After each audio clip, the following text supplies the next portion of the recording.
General, man. Forever, Big lady, man. Forever. Forever. With us, St. John, man. Right. Right. One love all time. Right.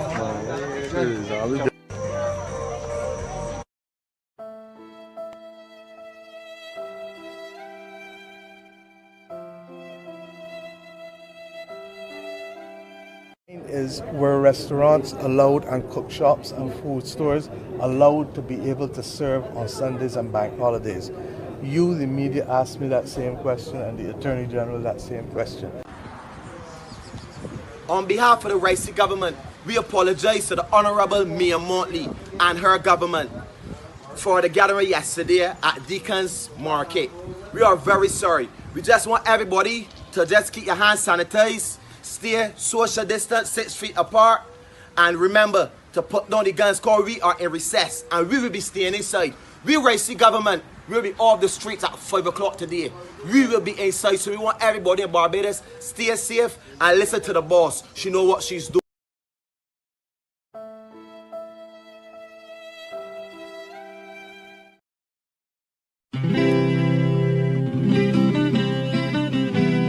This song is dedicated to all my sons and daughters through the four corners of the earth.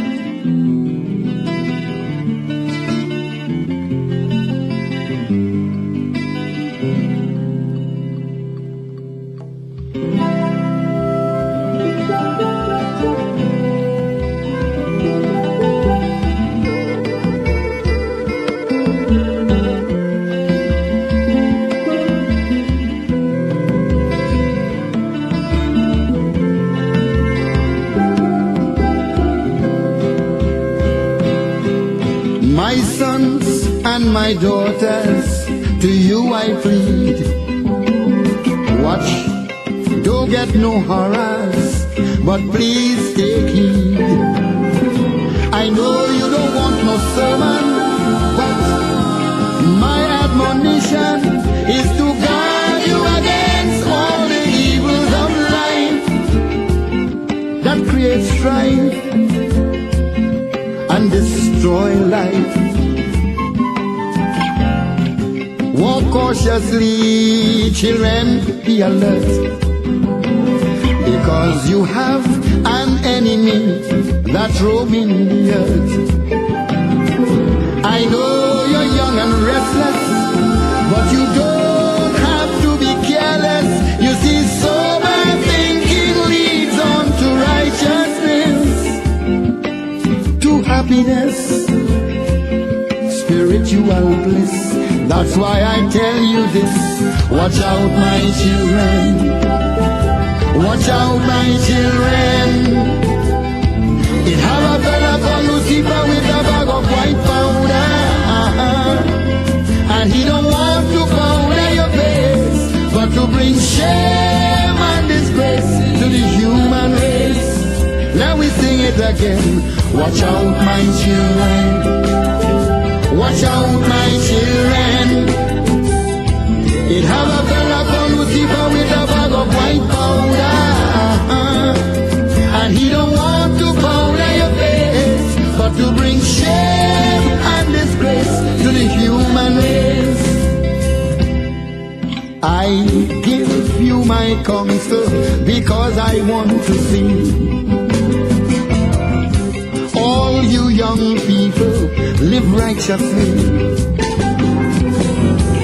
What you feed your mind with forms your characteristics and shape the path that you must walk tomorrow. Darkness or glow, joy or sorrow, that's why I'm concerned. So watch out, my children. Watch out, my children. Yeah, yeah. It have a fella called Lucifer with a bag of white powder, and he don't want to powder your face, but to bring shame and disgrace to the human race. To all my sons and daughters in Germany, pass out, meine Kinder. Pass out, meine Kinder. Da ist jemand, der heißt Lucifer, hat eine Jude mit weißem Puder. aber will dein Gesicht nicht pudern, denn bringt den Menschen nur Schlechtes. Oh, you're young and your future is ahead of you. Right or wrong, sweet or sour, depends on what you do. Taking the wrong direction will drain your constitution and promote mental chaos and confusion. Then corruption to gain a man, and that is not God's plan. Cuidado mis hijos, to my Spanish children. Cuidado mis hijos. Hay un hombre que se llama Lucifer con una bolsa de polvo blanco, y él no quiere formar tu cara, pero para traer pena y desgracia para la raza humana. To my French children. Attention, mes enfants. Attention mes enfants. Attention, mes enfants. Attention mes enfants. Il y a quelqu'un appelé Lucifer avec un sachet de poudre blanche. Il ne veut pas saupoudrer vos visages, mais apporter honte et détresse à la race humaine. To my East Indian children, देखो मेरे बच्चा लोगों, देखो मेरे बच्चा लोगों, एक इंसान जैसा शैतान है, उसका पर है टेलीफोन का, और दूसरों को. Good evening. Welcome to our Thursday edition of DLP TV. On Wednesday, yesterday, Barbadians celebrated El Barrow Day, as all of you know, here in the diaspora throughout the Caribbean. Right Excellent Errol Walton Barrow was the first Prime Minister of this country. Apart from being the first Prime Minister of this country, he is a national hero, an acknowledged national hero, long before the formal honors were conferred upon him. And so Barbadians observe January 21st as an important day in the calendar of this country. We did a ceremony yesterday. The two parties went to St. Lucie, which is Mr. Barrow's birthplace, and the Democratic Labour Party laid a wreath in his honor in St. Lucie, and we were very pleased that this was all organized by our candidate for St. Lucie, Mr. Ian Griffith. In contrast, the Barbados Labour Party staged, I don't know, it's called a rally, a fete, let's say a fete. They organized a fete a few hundred meters down the street. And Barbadians are talking about the two events. Ours befitted the life of Mr. Barrow. It was dignified. The Reverend certainly, who did the prayer, reflected that Mr. Barrow's life was one of integrity in his political life and certainly in his private life. It was one of service, and it reflected love of country. And I can add to that our ceremony was dignified. If I may say so myself, it was a dignified ceremony. Excellent speech from our representative from St. Lucie, our candidate from St. Lucie, Mr. Ian Griffith. I chipped in a little bit, Ian, as well. And Reverend Sandiford started the proceedings with a prayer. Now, I don't know what was the content of what happened down the street, except to say that whatever happened, Barbadians here and in the diaspora are now talking about a video which emerged from that event held by the Barbados Labour Party government in St. Lucie yesterday. We have a video which we're not going to show you because we want to protect those little children. But our understanding is that one of the entertainers, during his delivery, his song, whatever he was singing about, I understand it was not the most palatable material. But two children appeared on the stage. Now, looking at their body types, they cannot be 15, probably not 14. Very young children. And they were handed the microphone. And that is an encouragement to them to join in the content, to join in the lyrics of what he was presenting. That is unfortunate. that is sad. And as I said a few minutes earlier, a few hours earlier, just up the street, we were commemorating the life of Mr. Barrow. We were celebrating the life of Mr. Barrow. We were honoring Mr. Barrow in a very dignified way. But that is the way of the Democratic Labour Party. And just down the street, we have to describe what happened to those children because we see them as victims. We have to describe it as child abuse. And certainly when you look at the UN Charter in relation to children and so on, that is not what is done. That is not the way to do things. And that's not how you treat children. And generally, this habit of the Barbados Labour Party of reducing every event, every sacred event, every solemn event is reduced to spectacle and entertainment and festivity. There's no dignity. And Barbadians tonight are lamenting this now. I understand this was the start of the Barbados Labour Party's campaign. What a start. What an interesting start. And what a significant way to start an event. We come here tonight to discuss responsible leadership in culture and politics. And yesterday, the Barbados Labour Party showed the people of this country how it relates to this new culture and how they are fostering a new culture, not among people of our generation, not among older people, but how they are encouraging children to behave, how they are encouraging children to regard themselves and to regard their country, that every event must be reduced to a bacchanalian exercise and you, well, saying things and doing things really that your Sunday school teacher would not be proud of, your school teacher would not be proud of it, your parents would not be proud of it. But those two little children were encouraged on a stage yesterday at a Barbados Labour Party event, and this launched the campaign of the Barbados Labour Party. How did we launch our campaign? Well, on Tuesday, we presented a lecture. A visiting Trinidadian professor came and delivered that lecture. And yesterday, as I said, we went to St. Lucie, very dignified, very orderly, and the media was there, and they captured the entire event. What was there to capture of that Barbados Labour Party event? I guarantee that not many people remember anything that was said by any speaker there, from the Prime Minister back down. What is remembered is the public abuse of two of our young citizens, and we sympathize with them tonight. But tonight we want to discuss leadership, responsible leadership in culture. And we have to discuss politics as well, because a government that has political power certainly influences the culture of this country. I know, for example, that the National Cultural Foundation has been established to promote a progressive culture, and it uses a lot of money. And BTMI as well. Tourism is part of our culture. A lot of money goes through there towards shaping the culture.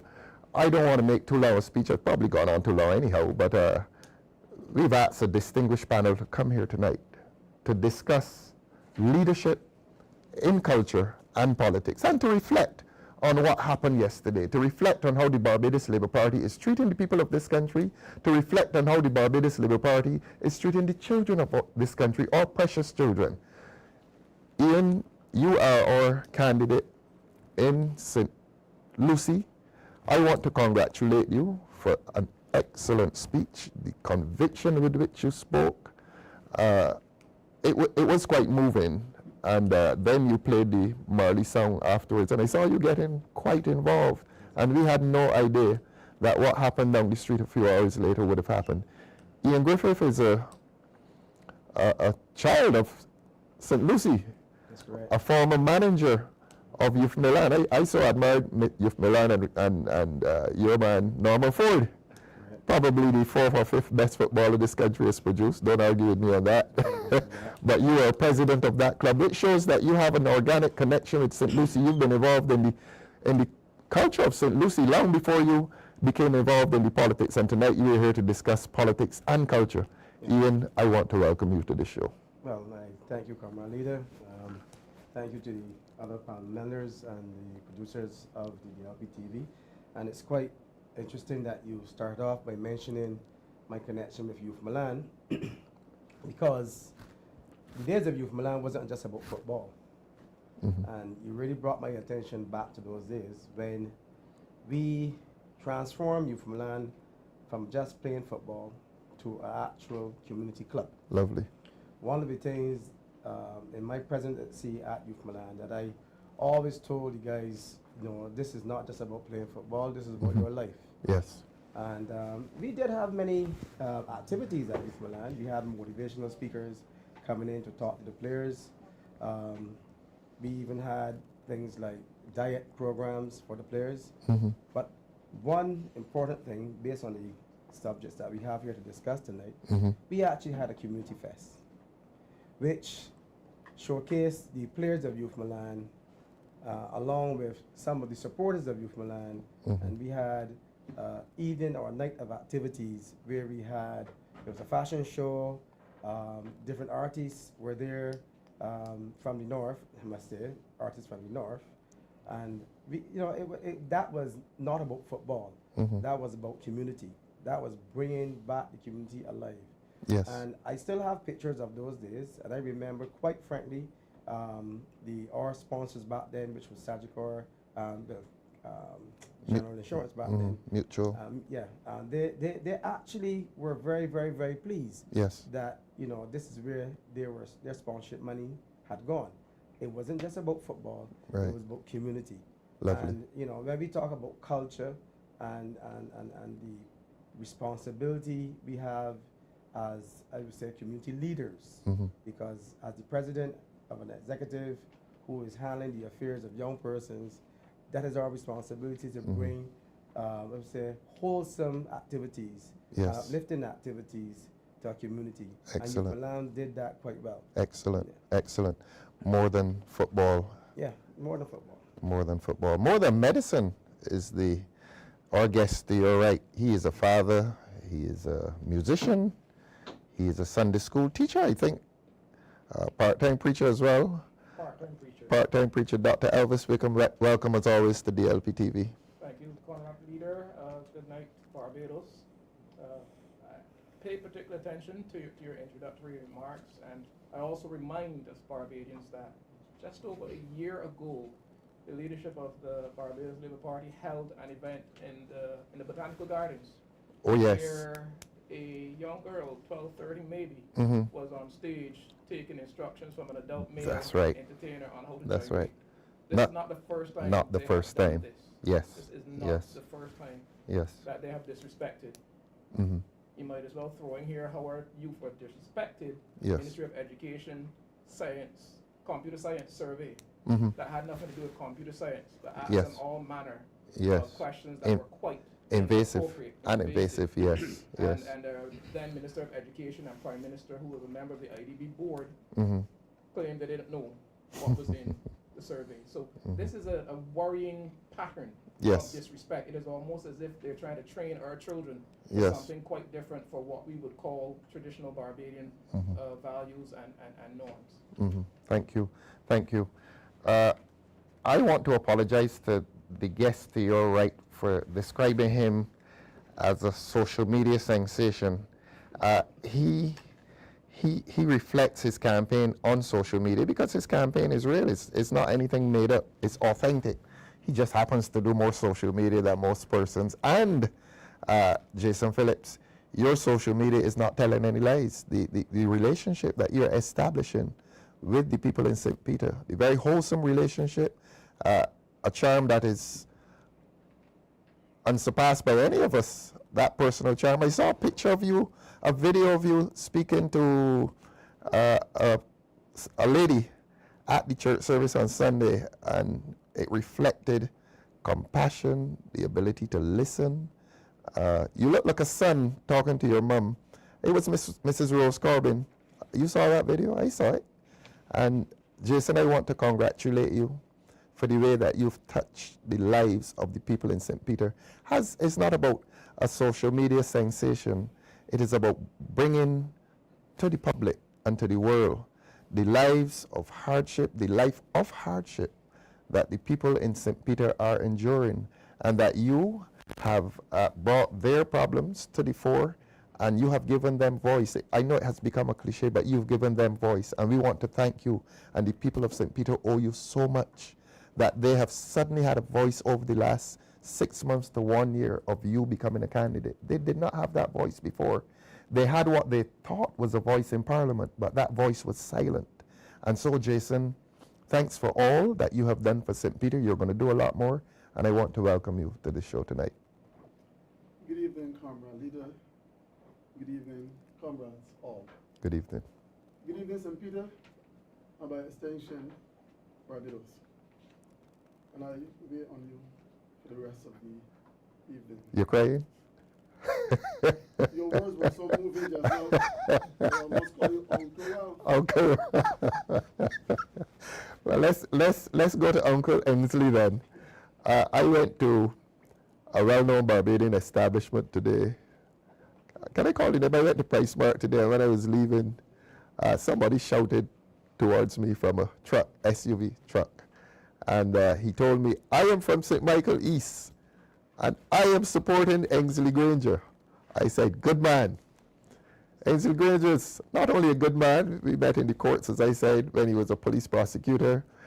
We did a case together recently as lawyers. And Ensley, yours has been a journey through St. Michael East that is quite admirable. But I want the people of Barbados to know, and the people of St. Michael East to know, that you're not a stranger in St. Michael East. You are from and of St. Michael East. They tell me you're a Titchborn man. And it is only fair that a Titchborn man who used to be a Titchborn boy should return as a Titchborn politician to Titchborn and the entire St. Michael East. We welcome you to this show, Ensley. Thank you, Comrade Leader, and thank you for your kind words. And good night to Barbados, good night to the residents and constituents of St. Michael East, and to those of you in the diaspora. I know tonight, Comrade Leader, we are looking at leadership, culture, politics, and I take note of your opening remarks as it relates to the fiasco Yes. at Checker Hall, Plainfield. Yes. The tragedy. And I am sure that leadership was lacking Yes. at that Plainfield yesterday. Yes. Leadership was sorely lacking. And as a father who at one stage had teenage children, I would be mad, to put it mildly, if my son and my daughter was exposed to such, and leaders present and did nothing about it. And whatever becomes of those children from yesterday, Yes. the leaders who were present and the leadership of this country must take full responsibility for any downward spiral of those children by failing to stand up as leaders when the situation merited such. Yes. Thank you very much. Thanks, Ensley. Let us then look at culture. Politics is a part of our culture, but before we go to the politics particularly, let us look at the culture in which we grew up, what shaped us into the adults that we are. Let us look at our early beginnings. We have a microphone problem, so I may have to do another monologue then. Mine is fine. Let us look at our early days. I tell people most of us came up between three institutions: the church, the school, and the family. And I normally extend the family into the village. And Doc, I want to start with you in looking at what does it mean to be Barbadian? What shapes a person into that unique being called a Barbadian? I remember a few years ago, I think it was the Prime Minister came up with this phrase, "This is who we are." And if yesterday at St. Lucie, is who they are shaping the Barbadian into. Let us reintroduce the Prime Minister of this country into the authentic Barbadian, because the authentic Barbadian seems to disappear from Barbados Labour Party events. We're talking to the BLP now. Tell the Barbados Labour Party who is the real Barbadian from childhood, and the typical Barbadian. I'm not talking about wealth and money, I am talking about character. What shapes this being that we call Barbadian? Yeah? Well, you know, you mentioned disappeared from Barbados Labour Party events, but I would also add that the Home Affairs Minister, pretty sure it was the Home Affairs Minister, who, when the citizenship bill was being talked about and the immigration bill late last year, said something to the effect of, come with me on a journey and imagine what the new Barbadian would look like.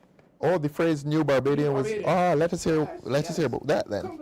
Well, he's yet to tell me what he had, what the new Barbadian would look like, but it's clearly suggesting that there's an issue with the current Barbadian. I or see. with the Barbadian of old. Of old, and not so old. And not so old. Yeah, yeah. Come with me on a journey and imagine what the new Barbadian would Really? look like. I was quite offended. I mean, I guess I'm an old Barbadian because he's referring to others that they're looking to bring in, or some place that they're looking to take our country. Yes. And I also remember, in answering your question, a statement that was made in the Thorne speech, and you know who writes the Thorne speech? It was called the Thorne speech. Yes, yes. This was after Parliament was prorogued, September 2020, I believe it was, where there was a statement, the world has spoken.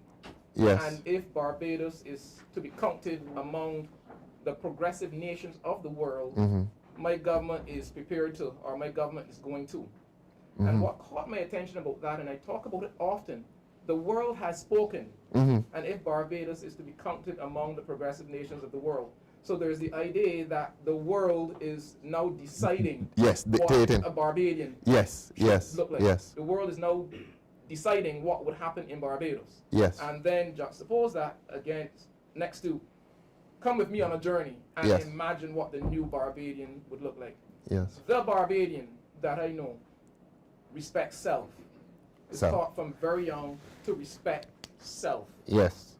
There's certain things you do and there's certain things you don't do. The Barbadian, as I was taught growing up, definitely was taught to respect others. Yes. Absolutely to respect others. Not just when you think your parents are watching.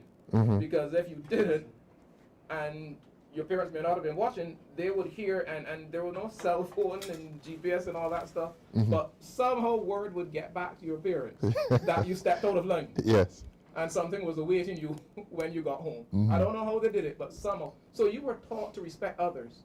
The Barbadian that I know was taught definitely to respect law enforcement officers. I have seen videos over the last few years, unfortunately, with some of our children not appropriately respecting police officers when they're speaking to them about their behavior. That is not the Barbados or the Barbadian that I'm familiar with. The Barbadian that I know is honest, hard-working, hard-working, believe in honest, hard work to get through life. Yes. Not necessarily looking for handouts as your way to get through life, but give me a fair opportunity, you know, not begging for favors, just give me a fair opportunity to work hard so that I can pull my bootstraps, get myself up and my family. That's the Barbadian that I know. The Barbadian respected God.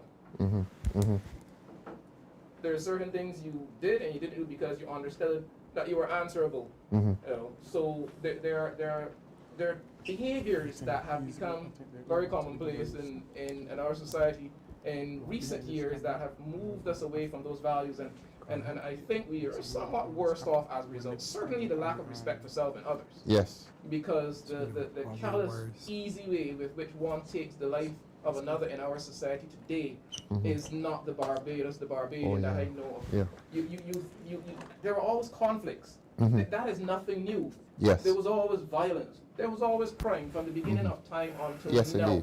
Indeed. That always existed. But there was some type of restraint, something in the back of your mind that said, I'm not going to do this. It was wrong. It was wrong. Yes. You were taught some sense of right and And wrong. wrong, yes. As opposed to you do whatever you feel like, and once it feels right to me, it is right, full stop. And that seems to be the Barbadian that they're taking us towards. Yes, Heaven yes, forbid. yes. Ainsley, permit me to come to you, and I'm coming to you because Dr. Wickham said so very much, and your experience is quite interesting.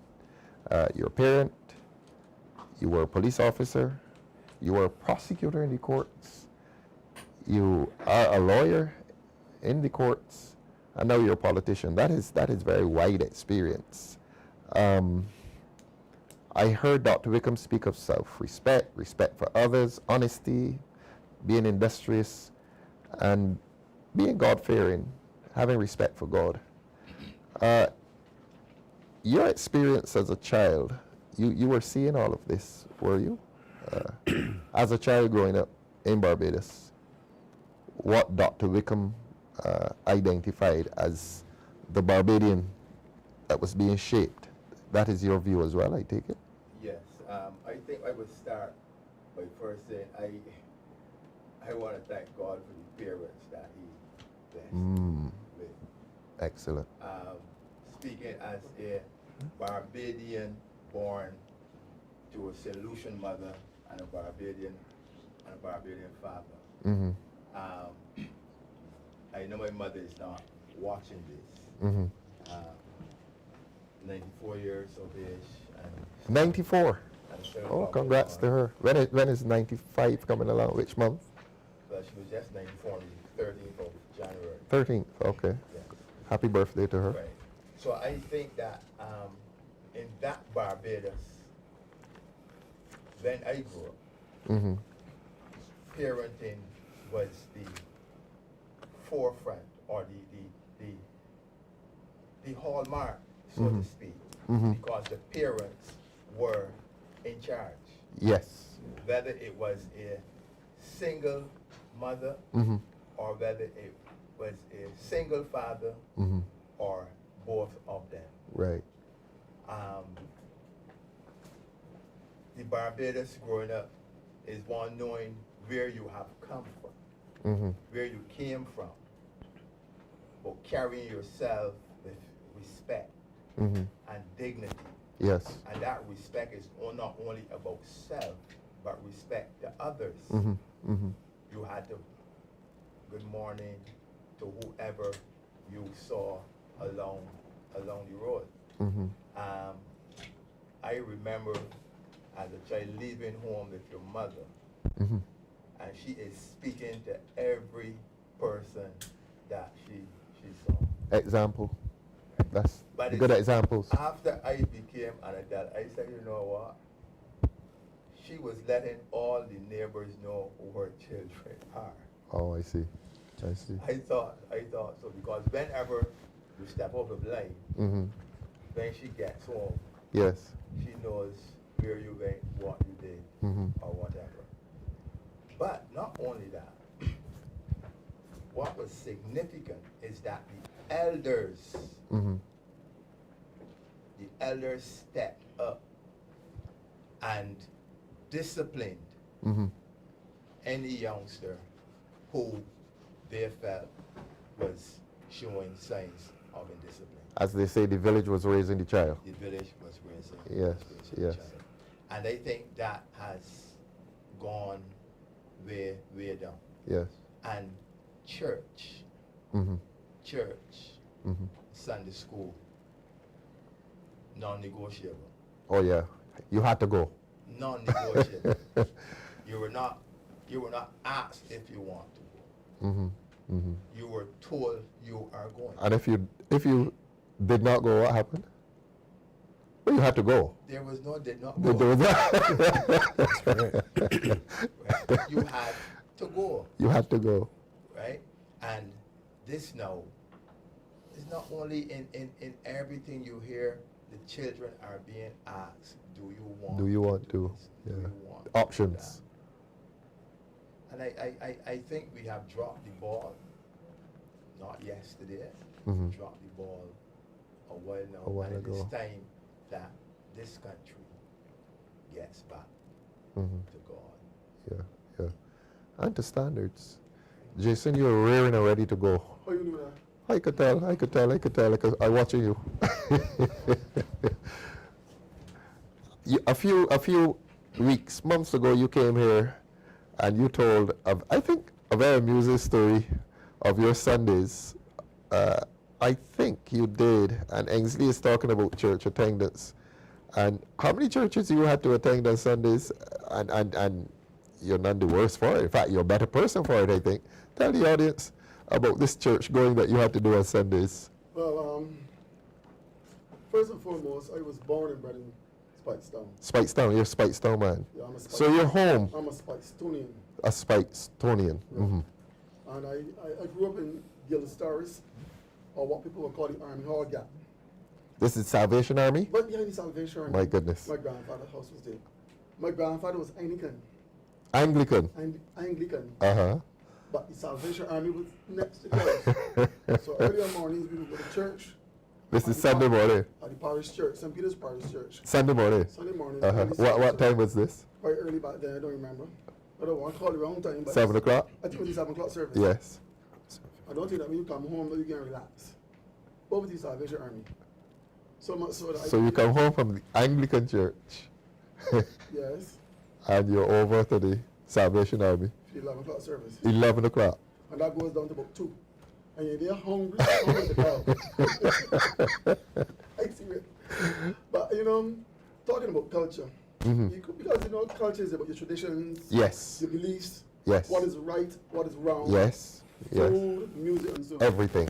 And in Spikestown, I remember, especially in summer vacation, we would pick breadfruits. And for those young people in St. Peter who don't know how to cut off the cup of the breadfruit. Cut off the what? The top part. Uh-huh. And they go the stem? This is by the stem? You don't know. Cut the heart. No, I know exactly. They cut off the top. Cut off the top. And they go the heart. They go the heart. And they put a little salt meat. Pigtail. Pigtail. Salt meat, pigtail, you say Mackerel too. Mackerel as well? Mackerel too. Anything. You can use mackerel. Uh-huh. Because some people couldn't afford salt meat or pigtail. But I ain't heard about any hot sauce yet. Little butter, little ketchup, little sauce. This is the yellow butter full of salt. Mellow cream. Mellow cream. And we had a yellow meat breadfruit tree in our yard. Uh-huh. So all the guys in the neighborhood would come to our yard for breadfruits. Tell the children of Barbados what age you're talking about here. I am like 7, 8. 7, 8. Right, and then you put back on the cover. And you get some pieces of stick. Some nails too, because the sticks could break off. Yes. Burn off. He said not sticks, but we used to cut some sticks. When you cut not the wood to make the fire, and we would push it around. Around where? Push it around where? Around the tip of the cover. Oh, I see. And then we would place the breadfruit gingerly. What used to happen, right? Somebody was talking about big breadfruit. So if you overcook the breadfruit gets small. I know fellas want for that's big breadfruit. You got to tell Jamal Sandiford because he's a chef. Okay. And one night we're going to bring him in here. So the skin is on the breadfruit. Wait. You didn't roast breadfruit as alive? I did, but I want to know how the St. Peter people did it. We just cut out the top, cut out the heart, put some salt, meat, some butter, some ketchup, cover it back down, nail it down. And ketchup? Yes. And you put your breadfruit adding ketchup? Then, of course. That's a St. Peter thing, man. So you don't put ketchup in your breadfruit. For the youngsters to see. And because we live so close to the beach. You agree with this ketchup thing, Ian? But I didn't used to use ketchup, but I've known people who use ketchup. Okay. So when it finishes a complete meal. Yes. Okay, let's hear. And then because I'm from Spikestown, we used to go to Neural Roads. Sometimes we would go across the Queen Street Beach or Here Was. I'm Here Was guy. Yes. And then so we would be on the beach all day, some we would catch fish. Or we bag the hawkers by the fish market. Yes. Back then people give you a flying fish. So you get 10. You got your breadfruit roasting on the beach, and then when you get close to the end, you throw 2 flying fish there. And you had a full meal because our culture used to play all day long. Yes. Not only that, I came from a background where children respected adults, and therefore excellent. You can leave your windows open. In fact, on Sundays, just eat a bowl of food, you like on the ground, the door open, you fall asleep. Sometimes you go to work. And the wind coming through the door. Blow your face. Yes. I don't want to say something else. Not here. Blow it up your face. then, I also remember, somebody going Spikestown with your mother, and then you forget the clothes on the line, and the rain like it won't fall. and a neighbor would take those clothes off of you and rest the money inside, and you're not going to miss a thing. I also remember being able, maybe I got this bad habit, being able to go by my next door neighbor, and if you're over there too long and they're cooking food, you get a plate of food to eat. Of course.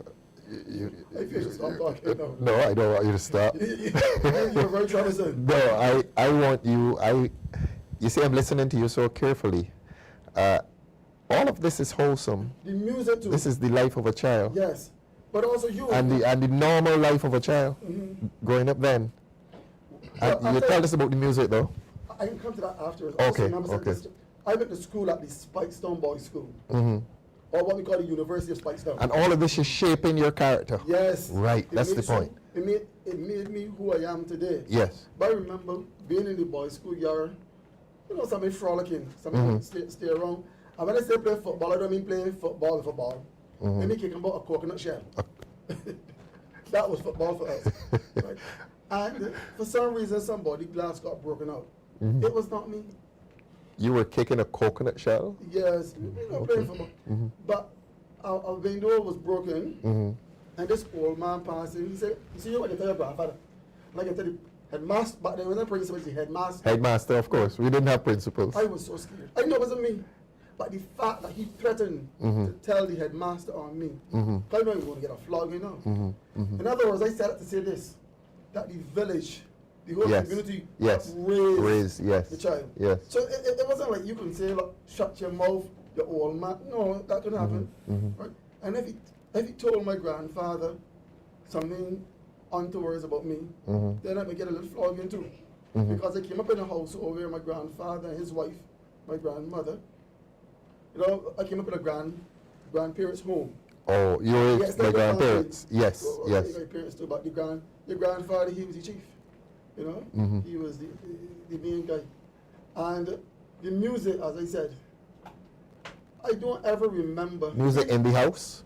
Music in the whole community. Oh, because you have to consider the donkey belly, the top band and so on. If you want to consider the music in the church, any kind of music, to me, was always wholesome. Yes. And a child could never find himself misbehaving, you know? Through the music. Right, because remember, culture can change.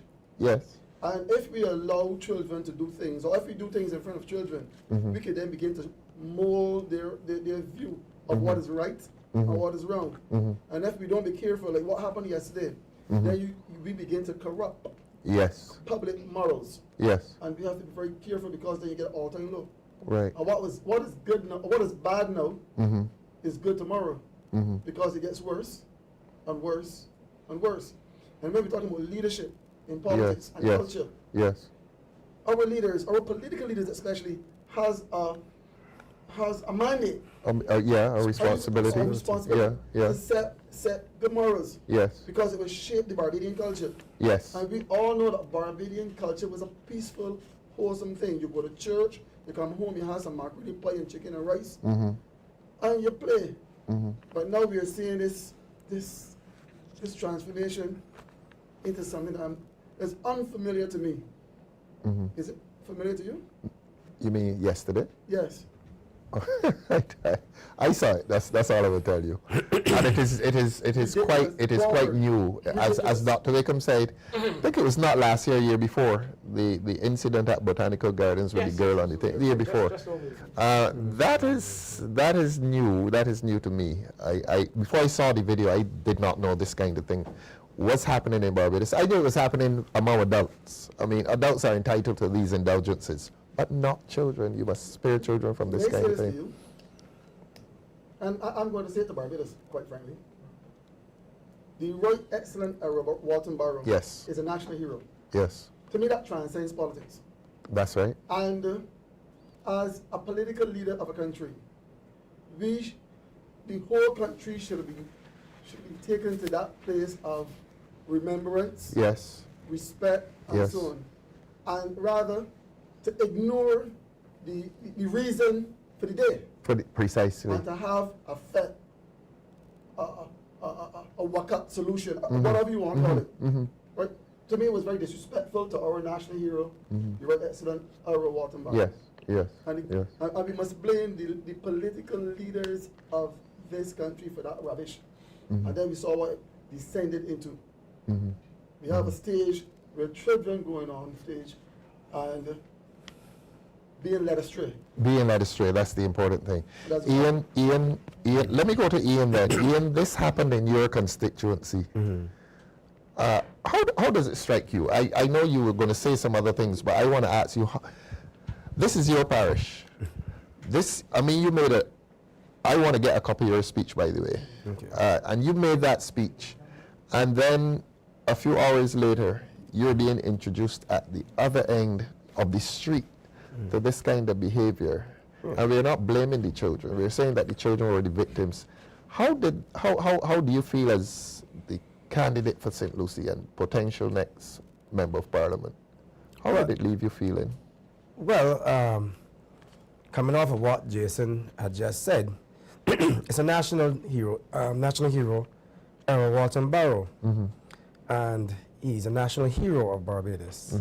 It is Earl Barrow Day.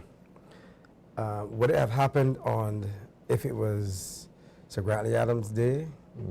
I mean, we got to remember that it's a national hero. We have Heroes Day, but on this day, which was a day designated for this national hero, we should have treated it, we would expect Barbados, or I would say the leadership of Barbados right now, to have treated it as such, in remembrance of our national hero. Yes, he is the father of independence, and yes, he is the father of this beautiful party that we have, the Democratic Labour Party. Politics should not play a part in that, like Jason said. It is a national day for remembrance of that leader, that father of independence.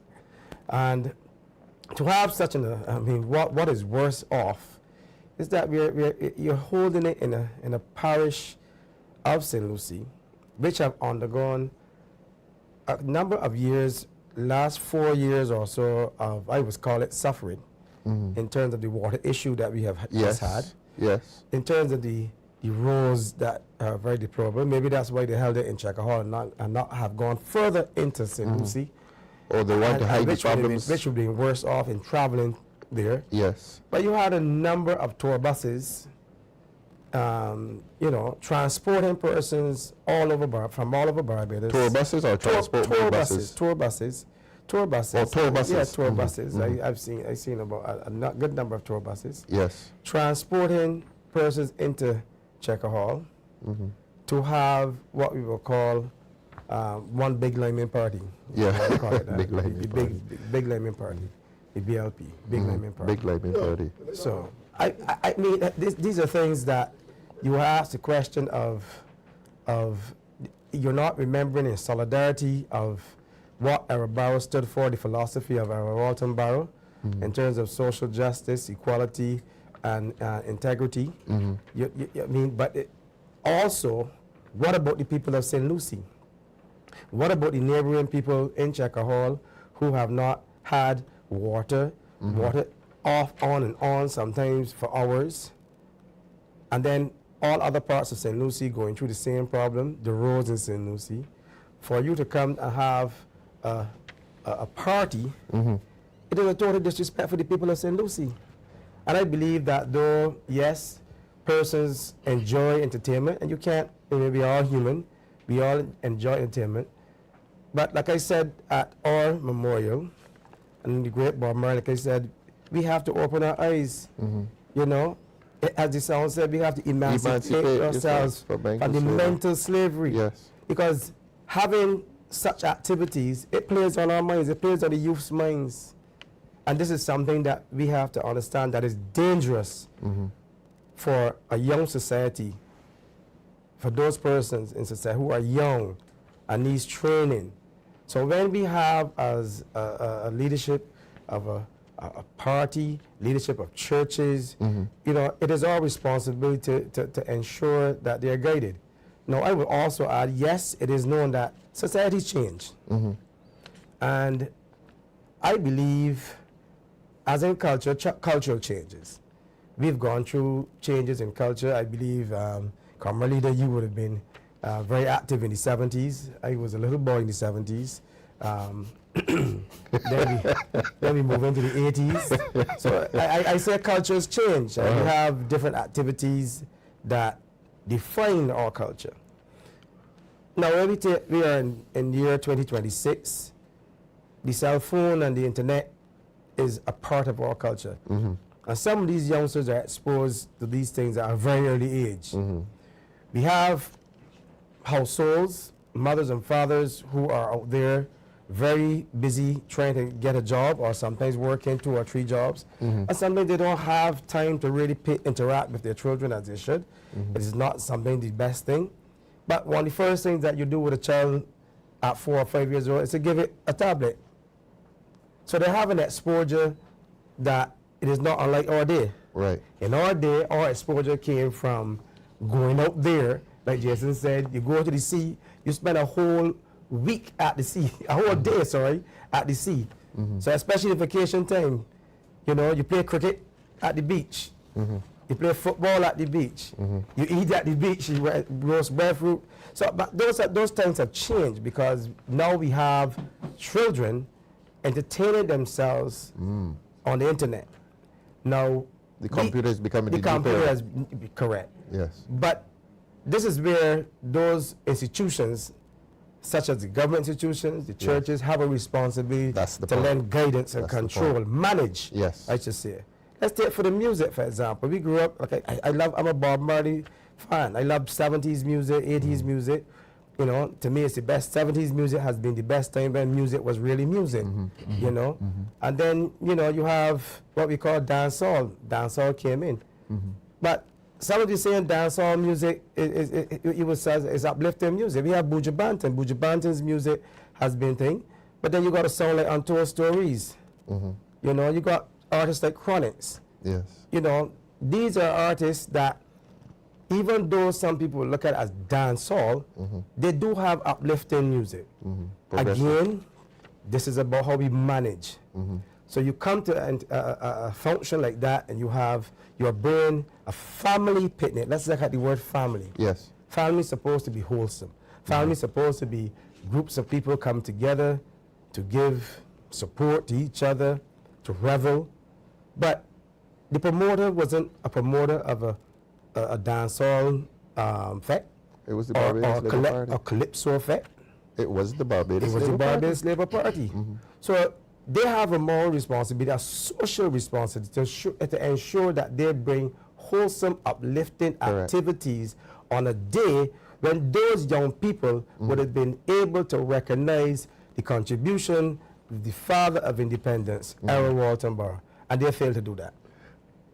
Ian, I want to remind the public, and we talk a lot to the diaspora, that party yesterday had very, very few people from St. Lucie. On my way back to St. John, when I left you, I saw 2 transport board buses coming from St. George North, and I'm told that other transport board buses, which ought to have been commuting people to and from Bridgetown ordinarily, they took up yesterday and sent people to St. Lucie, and you had very few of your constituents at that party. I don't know if you've ever been to many fetes, Ralph, but I don't know. I'm not sure, but you know, usually when you're at a big fete at the stadium, I can remember many MCs would shout out. Oh yes, how many people from St. Phillips? Yes, yes, yes. I don't think they would risk doing that yesterday because I don't think they would have had many people from St. Lucie. No. Interacting with many of my constituents in St. Lucie, a lot of them were highly offended by the party bringing such a fete there at Checker Hall. Somebody says there's a photograph of all the buses parked up. Yes, at St. Lucie Church car park. Yeah, they were there. I passed there myself, and I saw those buses, those tour buses. You know, it is amazing why they didn't pack those tour buses with water and distribute to the people in St. Lucie. That's right. I think that would have been a better idea. That would have been a better idea. I don't want to give them any more ideas to probably bring that now, but it would have been very suitable, yesterday to have done that. Yes. I probably would have been scampering and not being, I would have had to say they can't be here tonight because they will have to be out on the road trying to defend or compete against such a act like that. But they chose to party.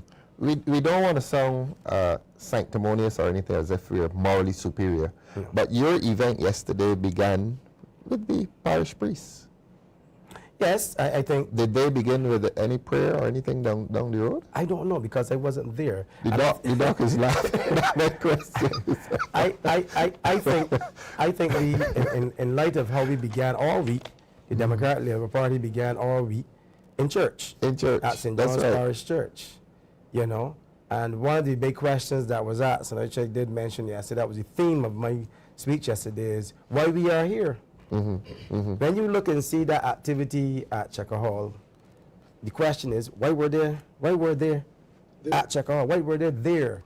I think what's their purpose? The priest asked us that question. It's at St. John, yes. At St. John, yes. Yeah. Why are you here? Why are you here? The thing is, you have all these persons being transported to a parish, like I said earlier, which have been going through 4 years of suffering, with the lack of the water problem, the poor roads.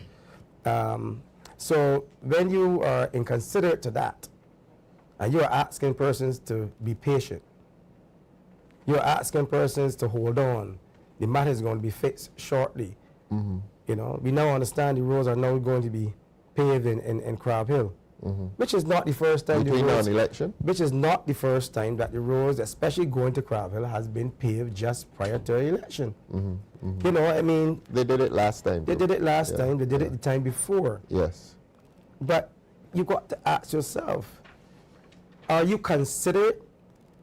Are you compassionate? Are you thinking about what persons have gone through? And an act like that yesterday would not say they are. They are not. I want to ask the Dr. Wickham. I know psychiatry and psychology are not your specialties, but what happened to those children yesterday? What does that do to them? You're a parent. I want you to speak as a parent. What does that do to the child? I mean, the video is all over the place today, and in the event that they see it, or in the event that their friends see it, what does that do to them? Oh, to them, based on where society has kind of moved to, sometimes you see a video like that now and you're a star. And you're a star? You're a star. Yeah. Oh, because in terms of what it has done to them, you know, what they were exposed to and made to be a part of certainly helps to shape what I would refer to as their compass. I see. Their code in life. Moral compass? Whether we realize it or not, we all work with a compass, you know. We all work with a North Star, a sense of right or wrong. Let us hasten to add, though, that we're not condemning the children. No, that's that we're seeing them as victims. Made to be a part what of. they were made, right. What they were made to be a part of. So you know, it is saying to them, and certainly if they stayed around, because I believe that part of it might have been earlier, if they stayed around for what came later and saw some of what I saw later on the stage, you know, the children were basically being told that this is how we just do it. Really? This is how we just do it. By And, speakers?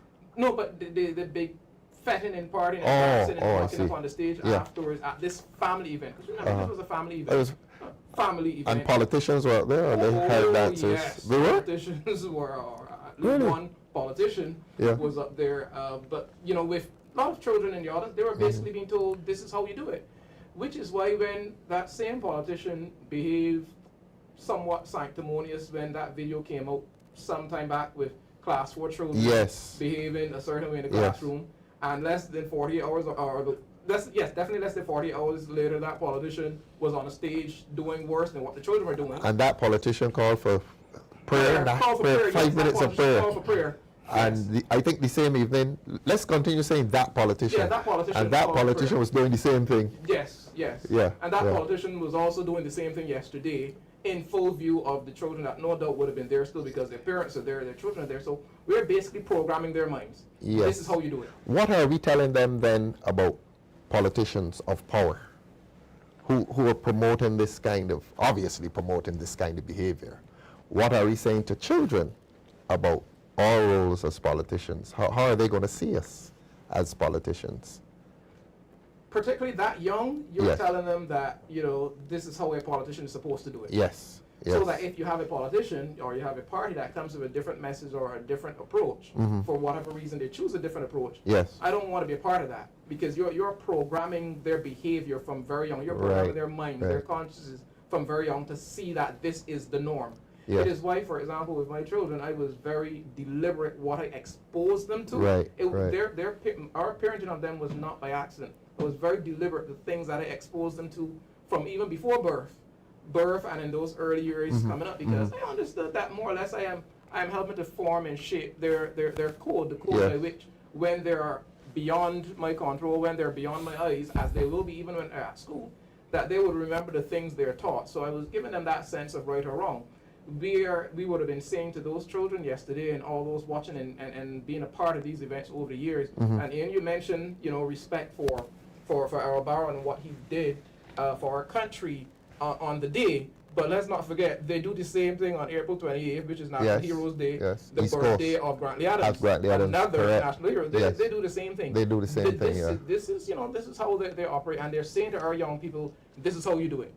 They're saying to our young people as well. I mean, yes, we were talking about yesterday, but let's extend. They're saying to our young people, when, you know, persons are given bags of money to go around and hand out, they're saying to our young people, this is how you do it. And it is setting an extremely bad example.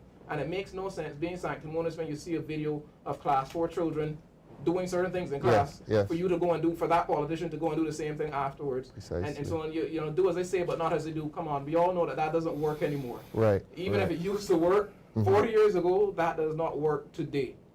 Right? That does not work today. So you're programming their moral compass in a particular direction to expect that this is the norm. This is how all politicians are supposed to do it. And if the other politicians coming along don't do it like this, so be it. The two lawyers are sitting across there, and we're talking about standards. Now, we've started the year with death by murder. I think we've had two. Jason, one yesterday in the mid-morning hours. And we're seeing this decline in social behavior and social standards on stages that are supposed to be entertainment. And we have the murder unabated, crime unabated. I want to challenge the lawyers here. Are you seeing a connection between these lowering of standards and the unabated commission of violent crime in Barbados? Remembering that a lot of the chappies who are coming before the courts now for violent crime, 16, 17, chap was charged last week. Multiple shootings, 20 years old. So the moral decline that we have to say it is being sponsored by a government, by a political party. And in that climate, you have rampant violent crime. Jason, any connection? I don't want to make a pun here, but I think the Barbados Living Party is setting the stage for the kind of society that we have. Yes.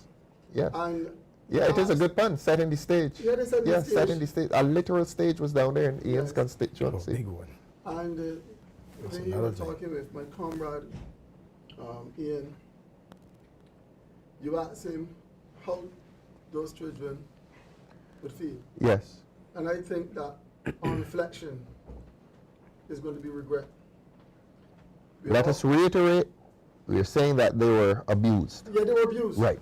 So now there's going to be regret because they were misled. Yes, precisely. And those responsible for hosting that event should be held accountable. That's correct. They need to come to Barbados and apologize. Yes. Not the children. No, I'm talking the about adults. those. Yeah, we want to make that point clearly. Clearly make that point. I am referring to those who host the event. Yes, don't quarrel with me, Jason. No, I'm not I'm not about quarreling Just with you. pull your leg. I'm excited about you raising these important points. Yes, thank you very much. Very, very important. Yes. And it was an insult to our national hero, precisely. On the very day that we are celebrating his legacy. Yes, yes. Look, A legacy of service, integrity, and patriotism. We came out of slavery, and the Right Excellent Edward Barrow was the first Prime Minister. Mm-hmm. And I hope I'm not going off the topic. No, please, please. Right? You're also a teacher, so teach them. And if you look at the history of Barbados, we're looking at our heritage, and then, we came from a background of enslavement.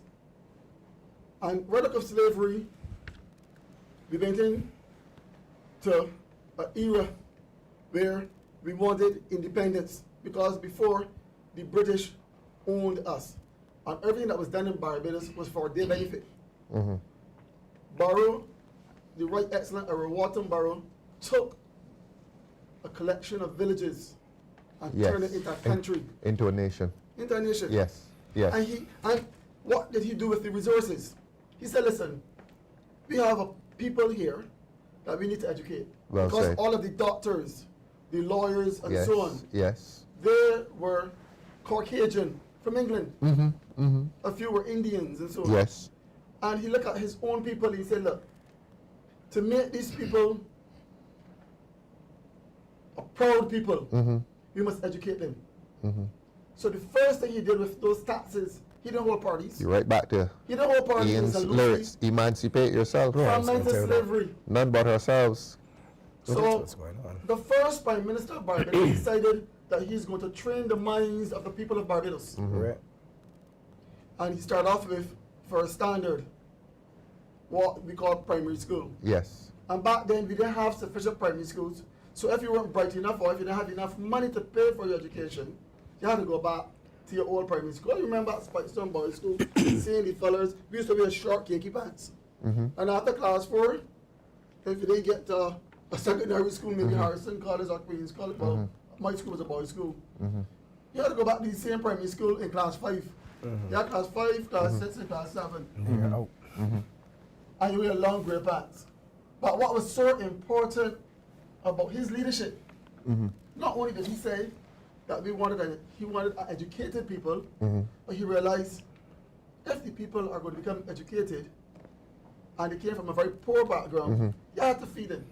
Yes. And through his leadership in the Democratic Labour Party, he executed a school meals program where you went to school and you were fed.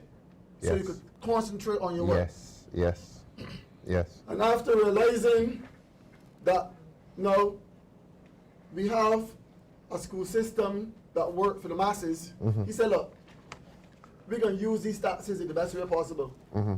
Not to frolic with it, with the people's money. Mm-hmm. But he decided that he's going to have a healthcare system. Mm-hmm. So you remember, you had the Queen Elizabeth Hospital, you have polyclinics in different districts. And that's why I'm advocating for the Morris Boyer Polyclinic to be upgraded to a mini hospital in the north. But we're I talking about that another congratulate time. you. No, you've agitated for it. I don't mind you agitating for it again, Jason. Speak for St. Peter. Not only St. Peter, I'm speaking for the good people of St. Peter, but also for the people in the north. And the north, yeah. Because there's no reason why we cannot have a mini hospital in the north to satisfy the people in St. Peter, all of St. Lucie, the northwestern tip of St. Andrew, and the northern tip of St. James. And do not tell me, sorry for raising my voice, people, but do not tell me it can't be done. Because, I'm telling lies. Did not this BLP administration open a mini hospital in St. Lucie during COVID? And borrowed 125 million US from the European Investment Bank Still paying back. to build a hospital. Who is in there now, Dr. Wickham? Construction equipment and overseas workers. Precisely. Where's the hospital? Immediately after the COVID was finished. We have to take off the gloves. Mia Motley has to go. And this is no mere politicking. About that Can same, I relax my shoulders a little bit? No. Stay starchy. Keep it starchy. Keep it regarding starchy. that Yes, same Doc. hospital, right, in the north, 120 million from the European Investment Fund, and all of Barbados needs to hear what I'm about to say. Precisely. We had a 5-year moratorium on that loan, Yes. which means, and it was obtained in 2021, this is 2026, 5 years, which means we begin payment later this year on that 120 million loan for a hospital we no longer have. What happened to the 200 beds. Many of You them want to hear about equipment? Where's the money, Doc? I have no idea. Ainsley, you probably know where the money is. Where's the money? No. It's Where being is it? Where is it? What are we going to tell the European Investment Bank? But it's being rented, so where's the money now? Where's the money that's coming from? What is the money? Well, we that's had coming now? We had a fully functional hospital, you know. Many of those beds were intensive care unit capable. So where's the equipment? If we can't find the money, I where's can the only equipment? assume move back to QEH, but you know, assumptions, I have no idea. I have no idea. We do not know any of the terms of the current arrangement, but the key point that I want us to understand, we will be paying this year for the next 15 years, Yes. because it was a 20-year loan, On a loan. 20-year moratorium, on a loan for a hospital That we do no not have. longer have. This- While Barbadians are suffering on the floor of QEH. And I heard the Minister of coming to you shortly, the Minister of Health saying on radio today, We have one? well, that's a title he has. The voice. He found the voice, and he was blaming Hurricane Elsa. For what? The failures in government. I heard that on the news today, Dr. Walker, when he left the paying of the deposit. So you agree with him? He referred to Hurricane Elsa, and I was shocked. I was not even amused. He was probably comatose and now woke up and Elsa might be the last significant event he remembered. Must be. Must be. The thing about this whole thing is that when the medical facility was built at Harrison's Point during COVID, it was built to handle respiratory illnesses. COVID, Yes. respiratory illnesses, mainly respiratory illnesses. Not gunshots, not stabs, respiratory illnesses. Now, if you have your major hospital, and like Jason was saying earlier, you have polyclinics, which were supposed to be actually capable of handling or brought up to handle those other emergencies, but and open 24 hours. The only one that opens 24 hours is Vincent Scott. But you have respiratory illnesses. Now, COVID did not go anywhere. When we were lifted from the restrictions for COVID, COVID still was in Barbados. Those words came from the Chief Medical Officer, Dr. George, the Honorable Dr. George. COVID is still here. So now that you are having respiratory illnesses, or I should say high respiratory illnesses, would it have been wise to have kept that hospital? And I know that the argument that they may have had that the hospital at Harrison's Point was not up to what you would say the standard to be a major hospital because of they having the different wings, and it's not one big block where you move from one department to the next department, but you have blocks that you have moved from. So be it. But the usage during COVID proved well, because those blocks, you move patients who were highly contagious, who were not so contagious in different blocks. It is practically not any different to what is happening now at QEH. What is happening now is that this flu virus that is going around, which some of these viruses are the other strain, or one of the dangerous strains of COVID. The hospital could have handled that. Yes. Now, it's not a question of everybody. I've heard comments on the radio saying, why should someone have to go all the way to St. Lucie if they have this flu virus? Would you rather not go into somewhere which has the specialized equipment to handle those, rather than go to the QEH and wait, lie down on the floor, and lie down on the floor and wait till you're attended, or you can get oxygen and things like that? You know, my voice is here now because I have been going through in December, late December, similar symptoms, and this flu virus that we have is a quick-acting virus. So to say that Harrison's Point would not have been useful is a pure fallacy. On top of that, you have elderly patients who have nowhere to go in the hospital. And we know that is something that is another problem that the hospital has. that very hospital, that very facility at Harrison's Point had also the facility that you could have a wing that could house some of those elderly patients, because the area in St. Lucie is very good, especially at Harrison's Point. It's one of the most beautiful spots in St. Lucie. Better than St. John? Yes, better than St. John. It would give Bath, probably a little edge, but yeah, St. John has its purpose. But the air, the quality, I have to represent the people of St. Lucie. You have to represent the people of St. John.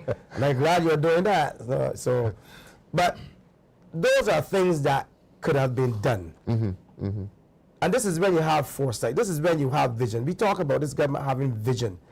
I figured that because COVID had gone, everybody back to out party time, as the sound say, we outside. So everything is gone. But bam, flu virus come around, quick so.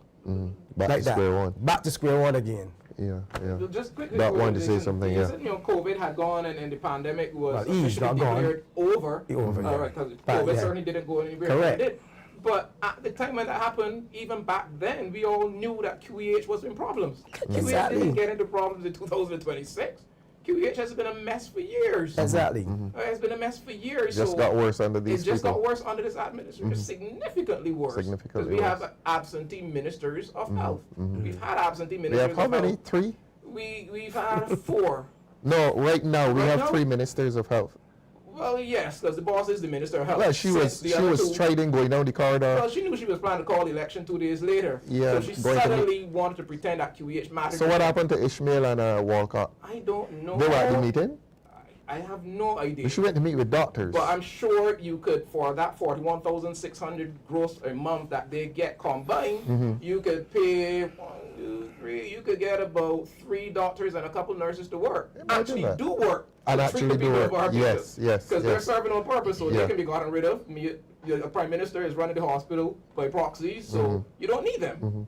You can actually get persons to see patients. But the hospital was in problems for a while at the time the decision was made to close the Harrison Point facility, and there was no thought seemingly about how to incorporate that into our national health